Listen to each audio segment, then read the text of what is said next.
Paper போட்டுக் கொண்டிருந்த ஒரு சிறுவனால் அணு விஞ்ஞானியாகவும் இந்தியாவினுடைய முதல் குடிமகனாகவும் ஜனாதிபதியாகவும் உயர முடிந்தது என்றால் நம்பிக்கையை தவிர வேற என்ன இருக்க முடியும்? விழுந்து கிடந்தால் சிலந்தி கூட நம்மை சிறைப்பிடிக்கும், எழுந்து நடந்தால் எரிமலையும் நமக்கு வழி கொடுக்கும்.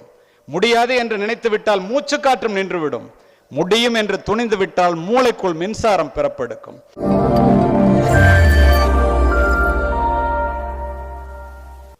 வாழ்க்கை என்ற நெடுஞ்சாலையிலே போகும்போது ஒரே லட்சியத்தின் மீது கண்வை.